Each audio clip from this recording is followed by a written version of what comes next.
Olá, sejam bem-vindos a mais um episódio do podcast Papo na Veia, aquele podcast que traz para você um pouco mais sobre o universo vascular, sempre com conteúdo científico e de forma descontraída. Aqui você não fica sem assunto porque a gente tira todas as suas dúvidas. Eu sou o Dr. Rodrigo Kikuchi, cirurgião vascular e o seu anfitrião aqui no Papo na Veia. E hoje eu vou trazer para vocês um convidado especial, o Dr. José Luiz Cataldo, que é mestre em cirurgia vascular pela Universidade de Campinas e onde ele coordenou o ambulatório de doença de circulação linfática por muito tempo. E justamente ele vai falar para a gente sobre o assunto que ele domina, que é linfedema. Muito obrigado, doutor Cataldo. Seja muito bem-vindo ao Papo na Veia. Oi, Kikuchi. É um grande prazer estar com você, estar com toda a sua equipe. Eu é que agradeço esse convite, é um convite muito honroso. Você sabe bem que, como você disse também, que eu coordenei o ambulatório dessa importante instituição, né?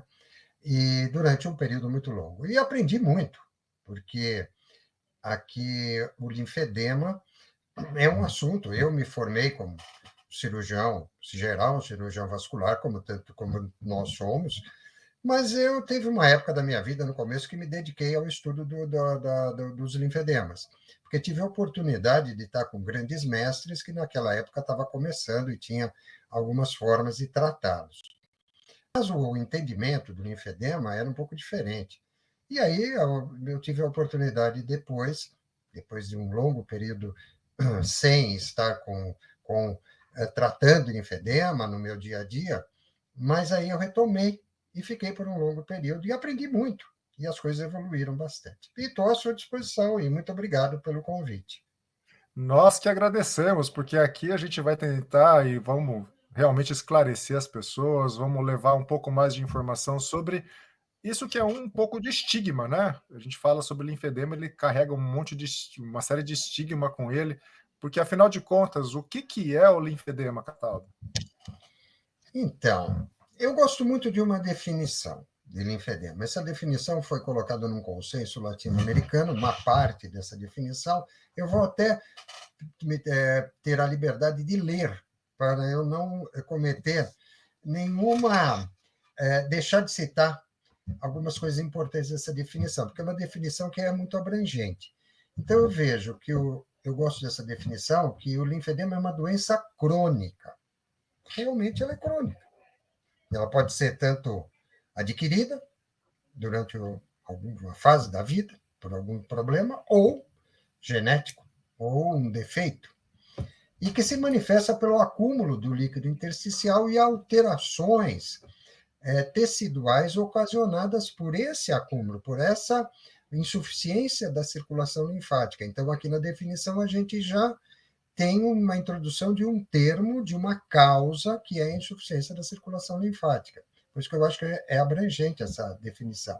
E o edema resultante, ele se apresenta com características próprias, tá? Que o diferencia dos demais edemas. Então, o linfedema tem características próprias. Então, eu acho essa definição que abrange muita coisa e nos deixa vários conceitos de uma forma bastante resumida. Então, eu adoto essa. Para mim, linfedema é isso. Mas Alteração linfática resultante em um edema próprio com características especiais. é interessante, porque assim, né, realmente coloca o linfedema dentro de uma posição dos edemas, mas com um destaque particular. Mas como reconhecer essas características de linfedema? Porque, de repente, a pessoa que está escutando a gente está dando susto a ela, porque ela vai olhar para a perna no fim da tarde e vai olhar aquele inchaço e falar, nossa, só estou com linfedema agora porque estou com inchaço na perna. Afinal de contas, como que a pessoa pode reconhecer o linfedema, o que é o linfedema? Ou mesmo um profissional, imagina um profissional de saúde que atende um paciente que está com inchaço e essa pessoa consegue reconhecer de alguma forma esse edema de característica especial? Então, é verdade. Você tem razão nessa questão. Primeiro, pouco estudo e divulgação, tanto da nossa formação universitária de faculdade, Então, dentro das cadeiras básicas, você sabe que hoje já um pouco menos, mas no passado eram raras as universidades, as faculdades que tinham uma disciplina de doenças da circulação linfática. Nem isso tinha. De linfedema, muito menos. Eu tenho feito algumas aulas para ligas acadêmicas de algumas universidades, particularmente aqui próximo à Universidade de Bragança, eu já tenho rotineiramente a liga acadêmica de cirurgia vascular, tem mais ou menos uns 20 e poucos, é bastante estudante. Eles têm tido muito interesse. Frequentemente me solicitam algumas aulas sobre isso. E mais do linfedema, porque não existe a divulgação. Não que seja raro. Esse problema que diz que linfedema é uma doença rara, não é verdade. Ela não é rara. E eu vou dizer por que ela não é rara. Primeiro, como que eu faço o diagnóstico de linfedema? Vamos para o diagnóstico. É muito simples. O diagnóstico é exclusivamente clínico. E, na realidade, eu não preciso de nenhum exame para poder identificar e ter a certeza que é um linfedema. Não. Só o exame físico. Só a anamnese bem feita, antecedentes pessoais e familiares, exame físico. Ora, se eu tenho um paciente que me fala assim, olha, eu estou com 35, 38 anos, a questão de uns 2 anos eu venho notando que meu pé e minha perna começou a ficar mais volumosa de um lado do que do outro, um inchaço. Esse inchaço, ele é, como a maioria dos inchaços, que também tem um componente, obviamente, pela ação da gravidade, ortostático, mais intenso no final do dia, menor, diminui com o repouso, eu levanto, já está menos, mas ele não desaparece. E de um lado só. Isso já levanta uma suspeita. É o edema unilateral. Pode ser venoso, pode ser linfático, mas sistêmico não, porque é de um lado só. Mas quanto tempo? Quantos anos você tem? Eu tenho 38. Já tem um dado importante para classificar o linfedema. Aí ele diz o seguinte, e na sua família, tem caso assim de perna inchada? Tem sim, minha irmã também tem, tudo bom. Eu estou diante de uma situação genética, autossômica dominante, porque tem um antecedente que é familiar, que é uma irmã, que é próxima, então isso já levantou a lebre do linfedema. Interessante. Então, só pela conversa. Só pela conversa. Então, a anamnese é fundamental. Eu vou examinar. E vejo que o edema é de um lado só. Tem um sinal do cacifo razoável, não é assim nenhum tão evidente, mas tem um certo grau de fibrose. Vou fazer um exame físico com um sinal, em busca de um sinal, que é o sinal de Stemer.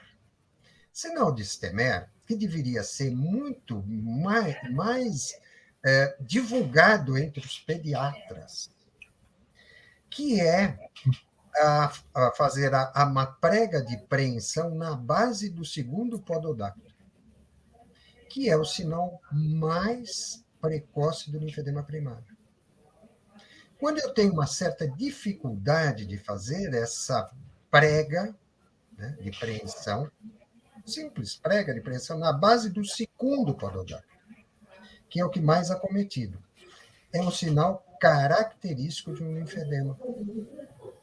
Ora, mas se for jovem, se for uma criança, não há nada acontecendo nos antecedentes. Não teve cirurgia, não teve trauma, não teve câncer, não teve doença linfonodal, tipo tuberculose, nada disso. Então, eu penso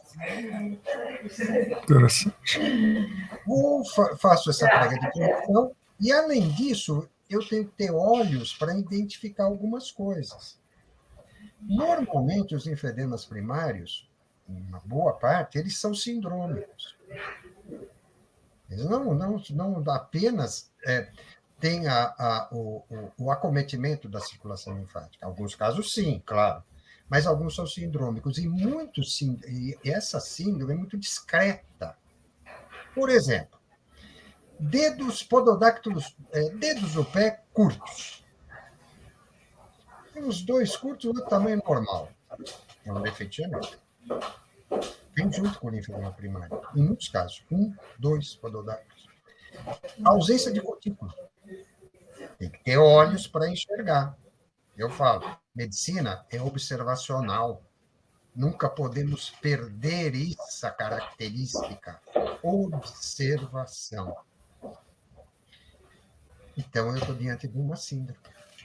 Que eu não classifico em síndrome nenhuma, mas é um linfedema, é uma linfodisplasia junto com alteração de pododáctilo e alteração de cutícula. Linfedema primário. Preciso de mais alguma coisa? Absolutamente não. Então Mas, veja claro, só, né? vamos prosseguir, né? Vamos prosseguir. Essa identificação de um dos linfedemas, sair beliscando o pezinho de todo bebê, toda criança. Agora, eu atendo uma paciente que veio com membro superior, com aumento de volume muito importante, e comparando com o outro nada. E cujo antecedente foi que ela teve um câncer de mama, foi submetido ao tratamento, teve uma cirurgia, foi feita a mastectomia, de uma técnica qual foi, não é importante, mas o importante foi que teve uma abordagem da região axilar com um esvaziamento linfonodal. Já fiz o diagnóstico de linfedema. É um linfedema obstrutivo, cirúrgico, secundário, porque ela era normal, a circulação linfática daquele membro, até o momento da cirurgia. Ou de um acometimento por células neoplásicas muito grande, e mesmo sem cirurgia, aquilo nós temos um processo obstrutivo. Então, é secundário ao câncer. Secundário, no caso, é um câncer de mama, muito frequente. Então, eu já fiz o diagnóstico. Sem exame nenhum. Amnese, e vou examinar, exame claro. físico. Exame físico. Já temos o diagnóstico. Isso é muito interessante. E agora você comentou, Cataldo, muito sobre o linfedema que aparece desde jovem, né? Desde mais jovem até em crianças, e o linfedema que aconteceu depois de uma cirurgia. Será que a gente consegue enumerar ou pelo menos colocar numa sequência as causas possíveis de linfedema, então?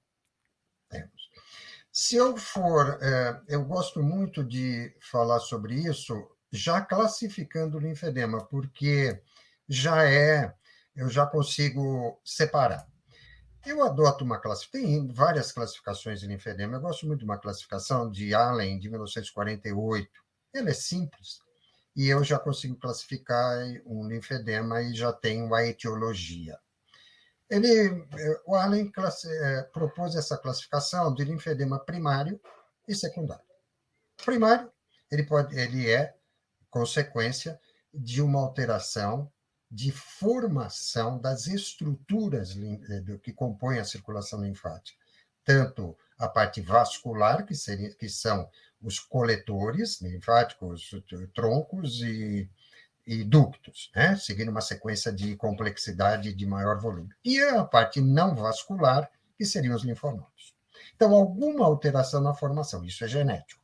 E com o advento do genoma, nós tivemos muito mais informações através disso.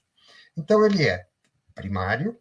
Se aparecer, surgir, desde o nascimento ou até 2 anos de vida, primário precoce. Se ele surgir dos 2 anos de vida, aparecer clinicamente, porque a linfodisplasia já existe desde a fase de formação fetal, né? Mas nem sempre clinicamente tem um linfedema manifesto. E se ele surgir dos 2 anos aos 35, ele recebe essa denominação de linfedema primário precoce. E após os 35 anos de vida, se ele surgir, então seria um primário tardio. E os secundários? Os secundários é normal, toda a estrutura linfática, pelo menos teoricamente sim, né? Não tinha um linfedema nem manifesto clinicamente, até que algo aconteceu. Ou um tratamento de uma doença, né, neoplásica, de câncer. Isso é, hoje em dia, muito frequente. Se eu pegar os dados do INCA, né, do ano passado, já tem publicado, câncer de próstata e câncer de mama são as principais ocorrências de doença neoplásica no homem e na mulher, respectivamente, câncer de próstata e câncer de mama. Né? Dá mais ou menos mais de 80 mil casos novos por ano. No câncer de mama, você veja que eu tive um contato muito grande na época do CAISM, da Unicamp, que aquelas cursos que eles dão de formação na saúde da mulher, então os alunos passavam comigo no ambulatório no HC, eu dei muita aula lá, então fiquei muito em contato com isso, porque, inclusive, na minha dissertação de mestrado, o meu grupo, todos eles eram sobre linfedema secundário ao câncer de mama, linfedema de membro superior. Depois eu toco nesse assunto. Então, isso aí seria um secundário. E cada vez nós vamos tendo mais, porque nós estamos tendo um aumento, talvez, diagnóstico mais precoce, etc. Doenças que atingem o linfonodos, tuberculose, toxoplasmose, principalmente doença da arranhadura do gato, pouco divulgado, antes achava-se que era um vírus, não é, uma bactéria, né? É linfonodal, e muitas vezes, atingindo o linfonodo, leva a um processo inflamatório crônico que resulta no linfedema secundário, né? Muitas doenças reumáticas, principalmente a artrite reumatoide, pode cursar com linfedema. Nós temos, levando ainda no linfedema primário, a síndrome de Turner, muitas, que é a principal aneuploidia, né, que é só o cromossoma X, então só dá em mulher, então é um único cromossoma, tem linfedema junto, e é a principal causa de abortamento. Então, isso no linfedema primário. Então, no secundário, a gente ainda tem outras doenças, e não podemos deixar de citar no Brasil a filariose. Apesar de ter diminuído, ainda nós somos um país endêmico. Ele atinge em torno de 173 países no mundo a filária. É muita coisa. A filária, ela causa um linfedema por processo obstrutivo através de um parasita, né? Então, a filária, ela vai levar a uma obstrução do sistema linfático. E em muitos casos. A Índia é endêmico também. Países orientais, muito. O Brasil foi um dos campeões no Nordeste e na região amazônica. Hoje diminuiu. Então, eu já tenho linfedema secundário. Então, vamos entrar o que eu deve ter o antecedente, já me dá a etiologia do secundário. Isso é muito interessante mesmo, porque você falando, Cataldo, parece bastante lógico de como identificar o linfedema, né? A gente conversando, basta porque o linfedema vai mostrar para a gente o que ele teve antes, ou mesmo um histórico, no caso do primário, mas o interessante é que não parece realmente difícil de identificar clinicamente o linfedema com uma boa conversa e um bom exame físico.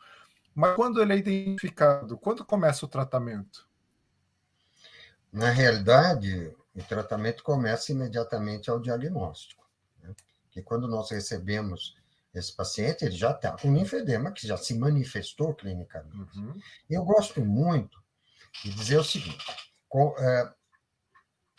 o linfedema, eu gosto muito de uma abordagem de um gráfico cartesiano, onde eu tenho uma reta, né, esse gráfico cartesiano, representado pela capacidade de transporte do sistema linfático, ou seja, tudo aquilo que o linfático é capaz de transportar.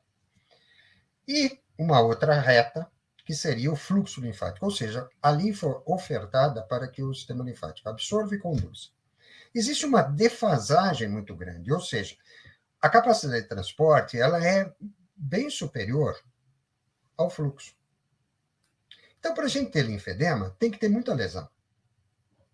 Não é pouca. Tem que ter bastante. Então, muitas linfodisplasias que não se manifestaram, seja primária ou seja secundária, mas tem déficit de transporte. Um dia poderá se manifestar. Em que situação? Aumento da massa corpórea nos linfedemas primários. Então, você tem uma massa corpórea é uma criança, então ela tem uma capacidade de transporte. Ela tem a capacidade de transporte reduzida, mas a oferta é bem menor do que na fase adulta, porque ela já tem uma massa corpórea maior. Então, portanto, vai produzir mais líquido intersticial. E excede a capacidade de transporte manifesto do linfedema. Se a gente... No secundário, também. Em quantos por cento, pegando o exemplo do câncer de mama, que é o mais, né, que a gente mais frequente, assim, causa, é mais visível, alguns serviços é muito variável, porque muitos pacientes acometidos eles podem ter complicações e ter uma situação adversa no decorrer do tratamento e não se manifestou linfedema, mas se espera entre 8% até 25%. Então, é um número, uma faixa muito ampla. Então, não é tão pouco. Mas alguma fase poderá manifestar desse linfedema. Por exemplo, se tiver uma infecção. Então, nós temos que tratar imediatamente. Então, vou começar a tratar já. E tem alguma forma de identificar essas pessoas que já partem de um basal mais baixinho? Já não tem mais tanta folga? Temos. É aquela pessoa que tem um edema, vamos dizer assim, eu trabalho muito tempo em pé e a minha perna incha. Mas aí ela vai procurar um vascular. Aí o vascular tem que falar, mas as duas? Sim, doutor, as duas, tá? Eu chego, a meia marca, né? O sapato parece que apertou um pouco no fim do dia. As duas. Talvez não seja um linfedema, às vezes pode ser bilateral. Mas eu vou examinar, né? Faço lá o sinal de Stemer, vejo se não tem nada. Bom, é um edema laboral. Agora, ele me perguntou, as duas? Eu falei, não, doutor, só uma. Eu falei, bom, então, Já chama atenção. Coisa diferente. Então, não deve ser um edema laboral. Mas já tem um sinal. Ficou muito tempo em pé, período de calor, fiz uma viagem de avião, só inchou a perna direita. Mas por que isso? Bom, então é uma TVP? Pode ser. Então, descartei a TVP, pode ser que seja um linfedema. Olha só, o doutor Catato falou em TVP. TVP significa trombose venosa profunda, também vai ser tema aqui desse podcast. Mas agora, o dado e o comentário foi extremamente relevante. Então, aquela pessoa, então você que está ouvindo a gente aí, você profissional de saúde, de repente tem um inchaço mais fácil de um lado por alguma situação, você pode ser aquela pessoa que está ali trabalhando perto do limite e qualquer coisa que exacerbe essa capacidade de fluxo pode vir a manifestar o linfedema, que deve começar a ser tratado imediatamente. Mas como que trata, doutor Cataldo? Então, o tratamento é clínico também, né? Com raras exceções, um tratamento cirúrgico. Eu vou me ater mais ao tratamento clínico, porque o tratamento cirúrgico tem uma série de particularidades, etc. O tratamento clínico, ele consiste num tratamento chamado físico. Eu não gosto de utilizar o termo, que é muito frequente, terapia física complexa. Não, esse termo foi proposto por Freud, ou Fold. Freud, ele propôs esse termo. Então, se eu vou utilizar a terapia física complexa, tem que seguir aquilo que ele propôs, que na nossa realidade é inviável, pelo menos na minha. Eu não posso começar a tratar o indivíduo todos os dias, assim, depois passa um mês, aí eu diminuo um pouco, depois passa mais um mês, quer dizer, é inviável. Então, eu utilizo terapia física. O que nós fazemos na terapia física? A terapia física ela é constituída por uma drenagem linfática manual, feita por um profissional habilitado, né? Habilitado na área da saúde. Segundo, com conhecimento sobre técnicas de drenagem linfática para a doença. Não estou falando de estética, não tem problema. A estética é uma coisa, a doença, no caso do linfedema, é outra. Então, existem técnicas adequadas. Então, esse profissional tem que estar capacitado para isso. Isso é fundamental. Faça a drenagem linfática manual. Isso, qual é a finalidade da tal drenagem linfática manual, tão falada aí, principalmente, que ganhou espaço na parte estética e em alguns pós-operatórios também? Olha, a drenagem linfática nada mais é do que você conduzir este líquido intersticial acumulado para outras áreas, onde ele poderá ser absorvido pelos capilares linfáticos, que são os chamados linfáticos iniciais, eles adentram esse líquido, né, chamado líquido intersticial, aí ele passa a se chamar linfa. Aí ele vai ser conduzido pelos coletores para outros linfocentros, que nós chamamos. Então, nós tiramos isso daquela zona onde ele está estagnado. Tá? Então, essa é a finalidade da drenagem. Eu conduzo esse líquido para a profundidade, onde eu tenho os linfáticos profundos, que são em menor número e menos importantes, ao contrário da circulação venosa, que o sistema venoso profundo é o mais importante, o linfático é o contrário. O superficial é mais importante e mais numeroso, né? Tem maior número de coletores. E aí eu também conduzo tanto para a profundidade como para outras áreas. Ora, posso utilizar também a compressão pneumática, bombas de compressão pneumática. Depois você me pergunte sobre isso, que eu quero fazer só um parêntese, né? Nessa sessão, nós fazemos isso. Nós temos que também fazer uma contenção desse membro com dispositivos que têm baixa extensibilidade, não é inextensível, baixa, ou seja, elástico de baixa extensibilidade. E fazemos com que esse paciente faça exercício. Esses exercícios musculares é a contração e relaxamento da musculatura que se deforma. E tem, então, uma estrutura, um dispositivo de baixa elasticidade que contém e diminui, então, dificulta essa expansão através do tecido celular subcutâneo e pele pela deformidade, porque é frouxo o tecido. Então, ele contém. E isso promove uma drenagem linfática natural. Depois, naquela sessão, esse paciente, isso que eu vejo mais importante, por favor, alguém que vai ver isso, que seja leigo, ou que pretende, seja um profissional que está querendo se habilitar a tratar linfedema, esse membro acometido tem que ter uma contenção. Senão, todo o resultado, que é pequeno em cada sessão, aquele resultado obtido, ele não vai se perpetuar, porque você não colocou o membro em contenção. Então, o líquido intersticial vai retornar. Então, não adiantou nada. Então, é fundamental no linfedema a compressão. Inicio nas fases de descongestão daquele membro, sempre com enfaixamento. Ataduras que pode ser de duas camadas, não há necessidade de mais disso. Hoje em dia, a gente sabe que 2 camadas é suficiente. Se não tiver grandes deformidades, até uma camada só, não tem problema nenhum. Eu gosto muito dos enfaixamentos que eu faço, cruzado, que dá maior sustentação e me dá maior efeito hemodinâmico. Então, esse membro tem que ficar em contenção. Não tem essa de tirar a noite para dormir no começo. Não. É o contrário do sistema venoso. O problema não está no intravascular, no linfedema, está no extravascular.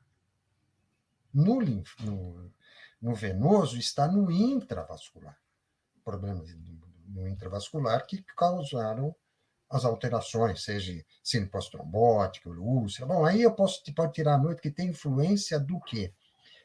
Da pressão venosa aumentada pelo ortostatismo. No linfedema, continua a mesma coisa. Continua o tempo todo. Uhum. Então, tem que ficar nessa manutenção. Tá? E aí, o interessante é o seguinte, né?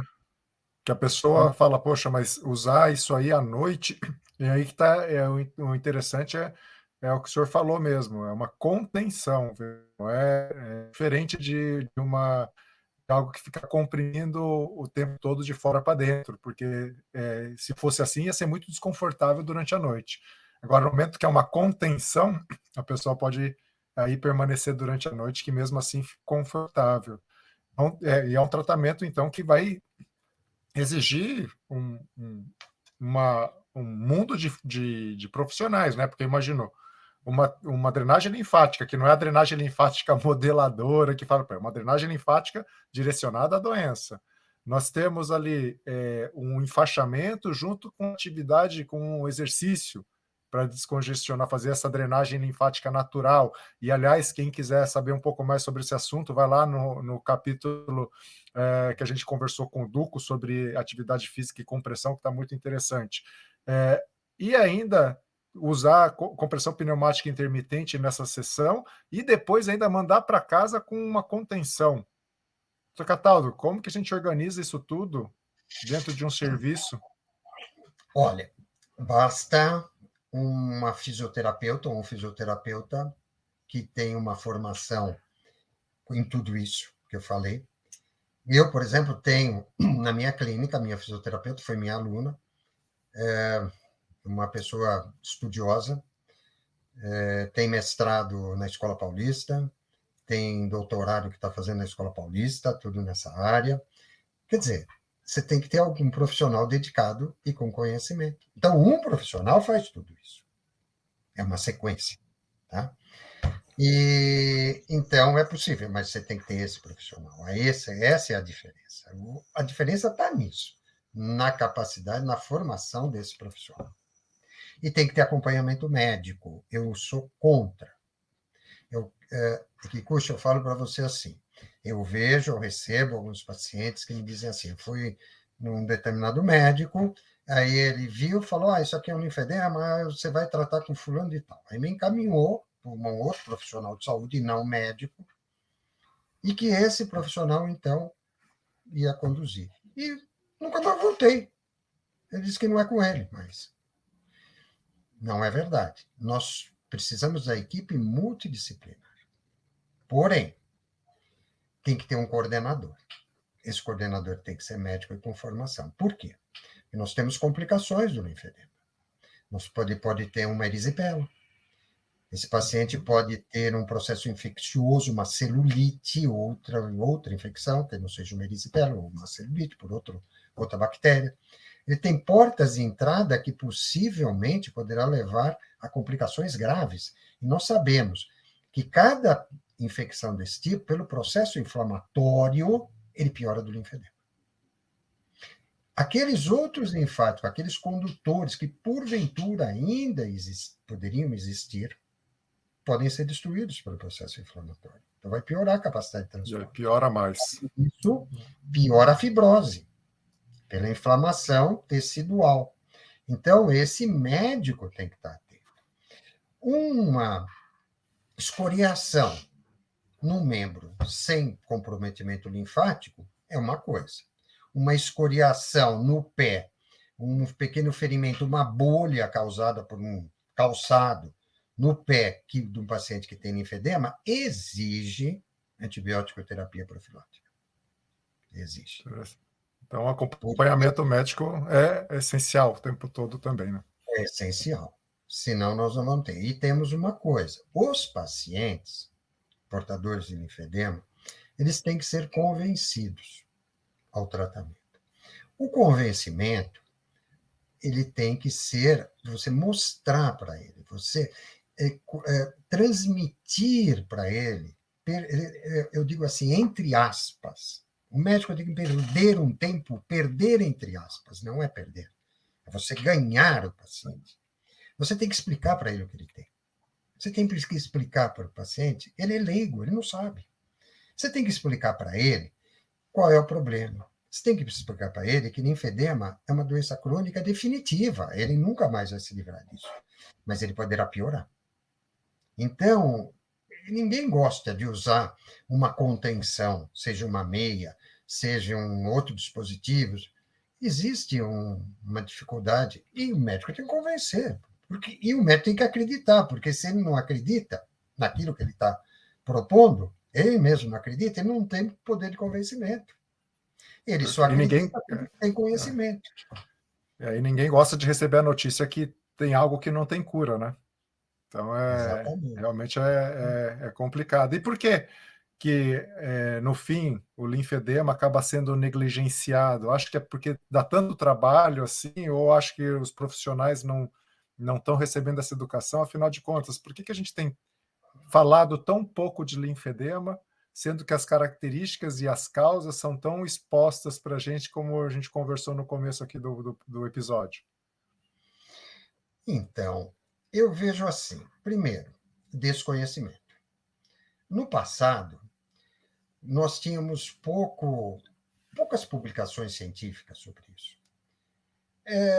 Levantamentos epidemiológicos ainda são muito pobres na literatura médica sobre linfedema, isso médica em nível mundial. É muito pobre. Quando você não tem dados epidemiológicos, você não monta uma estratégia de saúde para aquela doença. Estratégias de saúde, em geral, têm que ser públicas, devem ser públicas. Nós, aqui no Brasil, com muitas críticas que a gente pode fazer ao nosso sistema público de saúde, mas nós temos um. E são poucos no mundo. São poucos. Então, nós precisaríamos aprimorar. E aqui eu vou fazer uma pequena sugestão da nossa sociedade. Nós somos uma sociedade científica organizada. Então, a Sociedade de Cirurgia Vascular é organizada, é científica. Além de ser, ela tem o seu principal função científica, mas é associativa também. Então, em nível de Ministério de Saúde, nós temos que fazer movimentos de levar isso, para que se façam estruturas, estratégias, melhor dizendo, de saúde pública para o linfedema. Postos de saúde, aquilo que eu falei do sinal de Stemmer. Um pediatra tem que saber isso. Tem que saber. Uhum. Então, se a gente não tem estatística adequada, dados epidemiológicos, não se monta estratégias, então não se divulga. Mas isso não significa que não seja importante. É muito importante. No câncer de mama, particularmente, eu tentei montar uma estratégia uma vez. Infelizmente, não foi para frente.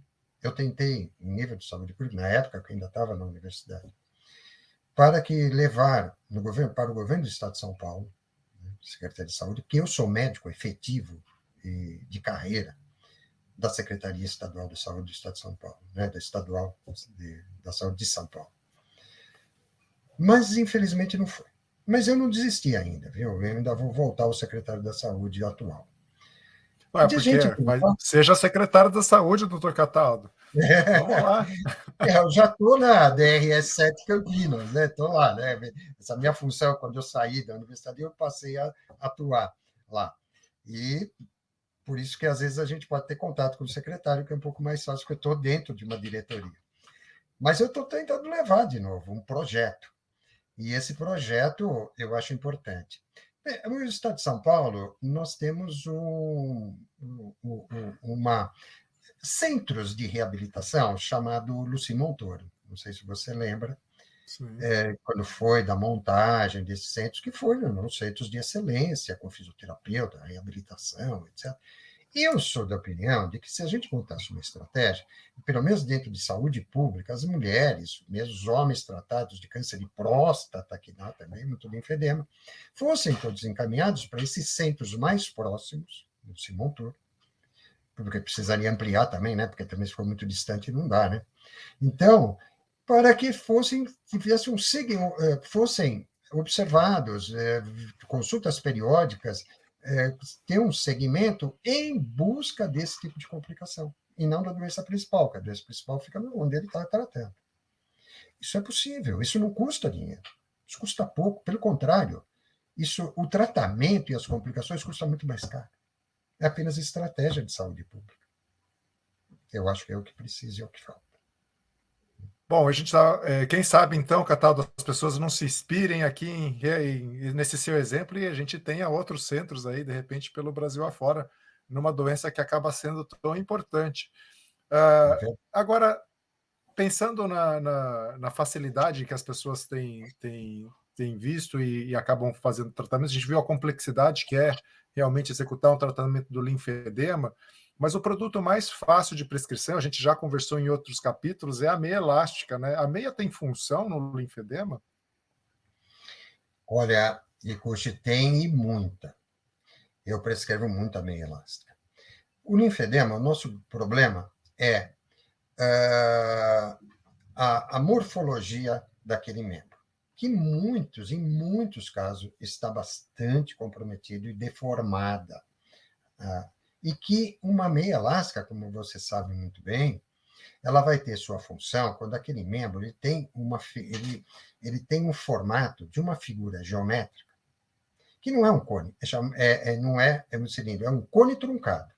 Cone truncado por causa do pé. Então, ele não vai até o fim, não forma o bico.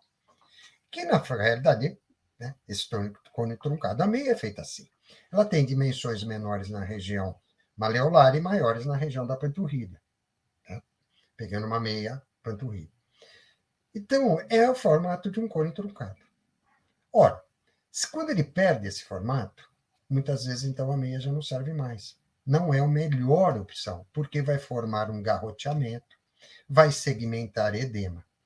Então, nós vamos utilizar outros dispositivos. Mas, se ele permanece, mesmo com o volume aumentado, mas ainda com o formato do cone truncado, para a segunda fase do tratamento, que é a fase de manutenção, é meia elástica.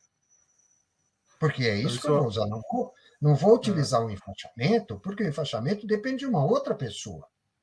A meia elástica, se não houver grandes limitações, a pessoa mesma ela consegue calçá-la e retirá-la. Então, é necessária a meia elástica. Sem a meia elástica, não dá, a não ser que não tenha condição de uso. E eu vou falar mais uma coisa. Muitos colegas querem prescrever meias de compressões muito elevadas por linfedema, com 30 a 40 milímetros de mercúrio, que é a máxima que nós temos no Brasil. Uhum. Porém, é muito difícil. O recurso que eu uso e que eu divulgo isso, que eu acho muito bom, é a sobreposição de meias. Sobreponha meias de menor compressão, menor pressão. Por quê? Porque é mais fácil de calçar. A segunda meia, ela desliza sobre a primeira. Então, é muito mais fácil. Ora, na terapia da compressão, isso é clássico. O que interessa é o conjunto. Se eu tenho dois tecidos de compressão,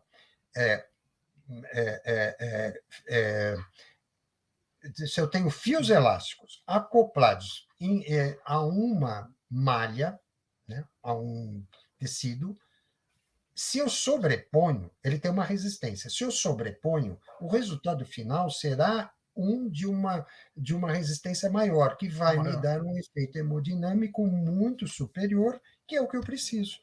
Então, eu não preciso utilizar uma meia elástica de compressão elevada, muito difícil, eu utilizo uma sobreposição de meia. 2 meias.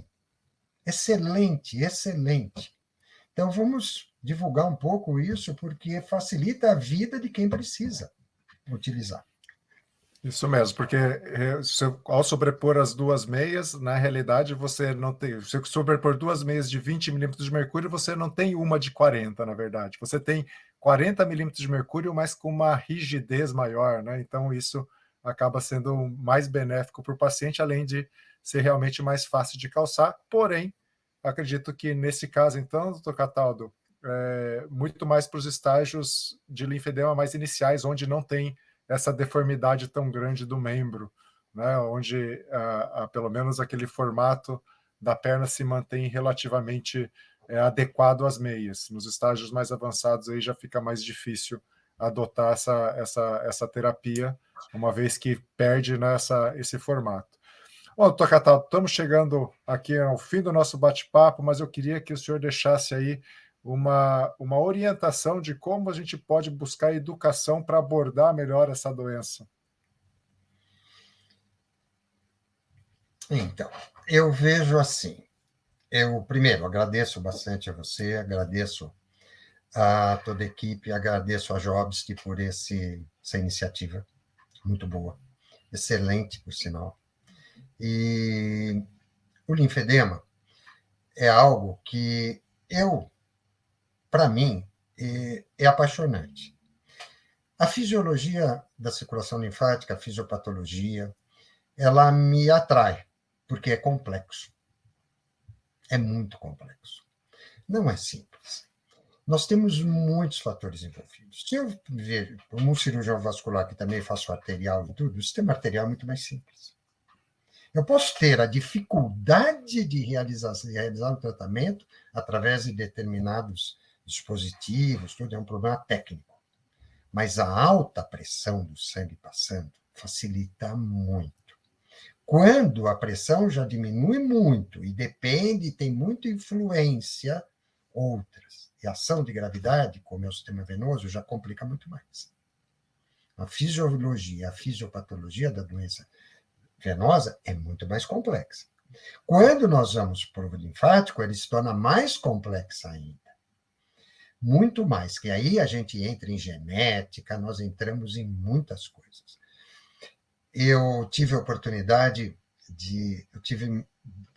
isso me acrescentou muito, de uma interação com a genética médica, porque a universidade me proporcionou isso. Então, na época, nós ainda não tínhamos o projeto Genoma concluído, ou muito avançado, e já era mais difícil, mas já sinalizava para muitas doenças genéticas que cursam com linfedema.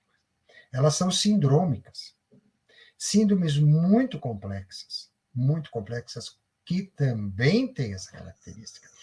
Temos também, hoje, expressões genéticas, que é o PIK3CA, que tem uma identificação, uma influência também no câncer de mama, em alguns cânceres, mas que também no linfedema.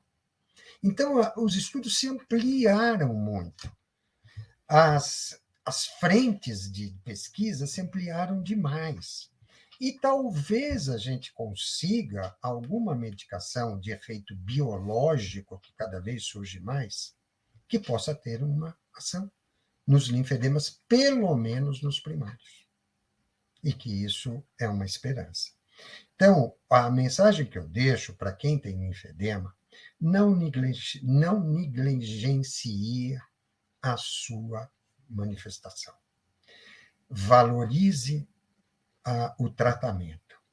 É a única forma de evitar a evolução para as fases avançadas e deformantes da doença linfática, que pouco nós vamos ter depois como minimizar isso, porque são alterações definitivas. Então, e isso diminui a qualidade de vida de uma pessoa. Valorize as famílias aquele pezinho inchado do seu filho. Leve num especialista, porque pode ser um linfedema. E que depois, numa fase escolar, vai sofrer, sem dúvida nenhuma, alguma discriminação. Se não for por outras, ele mesmo, querendo esconder uma parte do seu corpo que tem uma certa deformidade. E isso é muito triste. Eu lidei muito com criança no ambulatório. No meu ambulatório era o lugar assim do Brasil que eu atendia mais crianças. As crianças me procuravam. Então, eu tive a oportunidade de ver isso. É triste de você ver, às vezes, uma criança com um membro enorme, grandes deformidades ou crescimentos exagerados, que são síndromes de crescimento exagerado, mega estruturas, que cursam com linfedema também, e que tem uma certa segregação. Então, procure, sim, tratamento. Leve, não acho que aquilo é normal. Vai buscar a opinião de um médico especialista e que poderá ou excluir ou identificar um linfedema e iniciar, então, o tratamento. Agradeço, então, doutor Cataldo, pelos seus esclarecimentos e pela sua inspiração, e dessa forma a gente chega ao fim de mais um episódio do podcast Papo na Veia.